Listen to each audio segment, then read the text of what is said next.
The British right are so desperate for a culture war that they're manufacturing it in the stupidest way possible.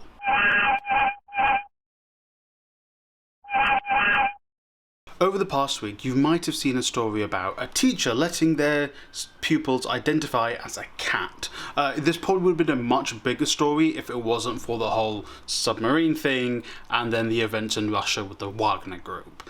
But essentially, there was allegedly a teacher who said, oh, students can identify as cats, it's fine, when that's just completely incorrect. They are using this video where a teacher and a student are having a back and forth about gender and gender identity, and somehow the right-wing newspapers and then right-wing media personalities and then right-wing politicians and even Keir Starmer decide to chime in and say, no, this video that doesn't have a teacher saying anything about identifying as a cat is about a pupil identifying as a cat. It's essentially just right-wing propaganda gone wild. This entire thing was fabricated. The whole idea of a cat came from a comment from one of the pupils in the original video.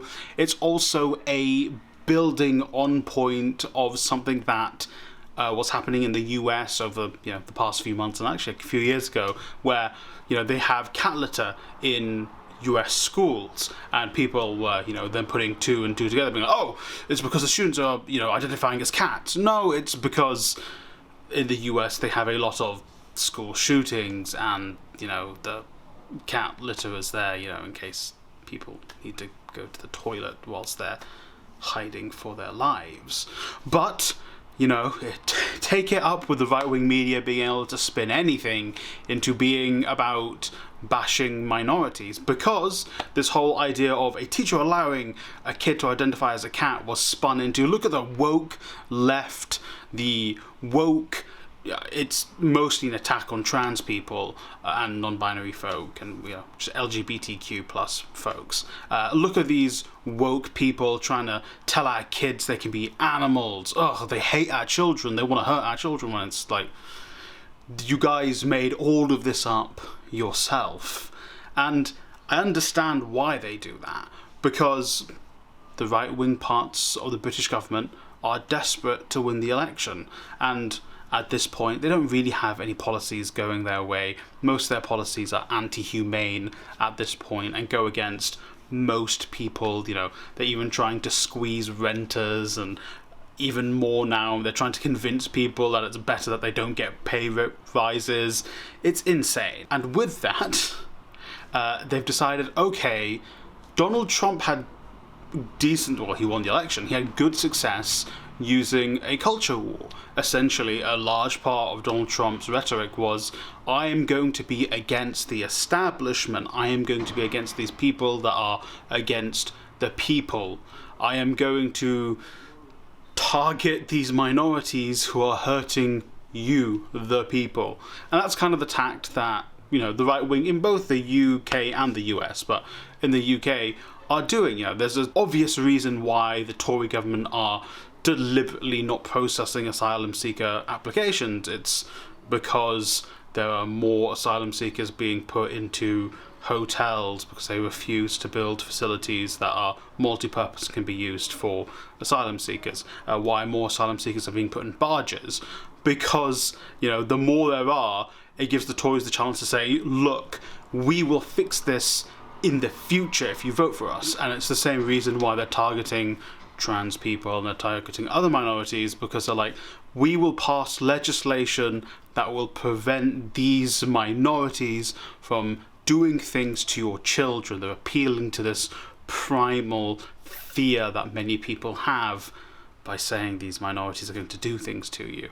And that is their attempt to try and win votes from, mostly appealing to the very right wing, the folks that are going to vote for reform and UKIP and the Britain First. I don't think National Front will run things like that.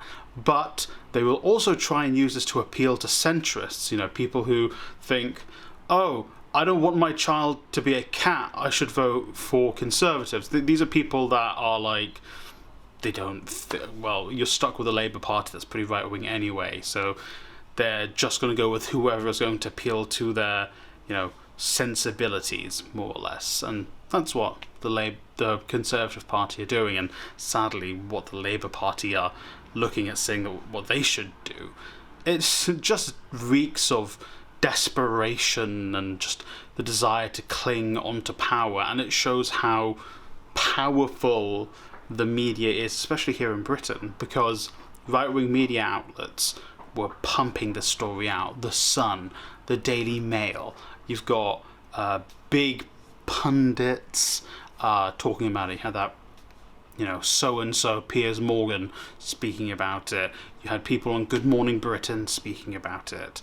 It's just absolute insanity, because if you keep flooding the people with this idea that these groups are dangerous, these groups are going to hurt your children, these groups are going to hurt your family, you're going to turn your ire, which should be directed at the current government, who are genuinely the reason behind most of the suffering in the UK, you're going to turn that ire towards the minorities.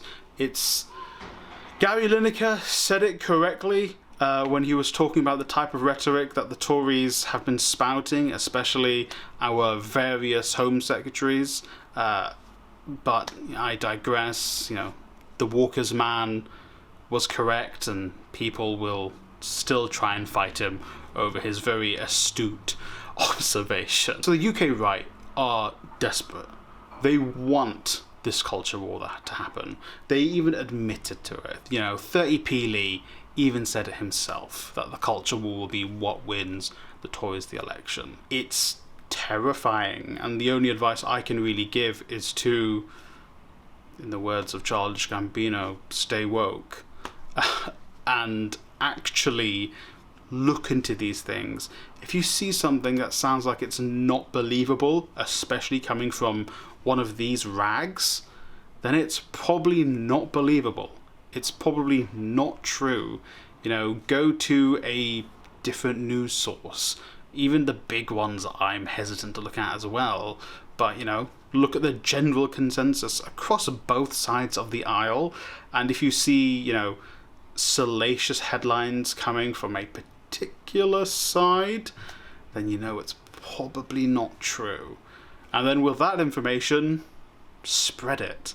Because people won't do what you're going to do. Tell your family members. Tell your dad who, doesn't really know what's going on, and he just wants to tend to his garden because, he had to work all his life and this is the only little bit of freedom he's got. Talk to your brother who spends way too much time on Reddit. Talk to these people, because if we don't, it will just lead us further and further down this rabbit hole that is going to mostly affect those who are already being negatively impacted by stuff in society.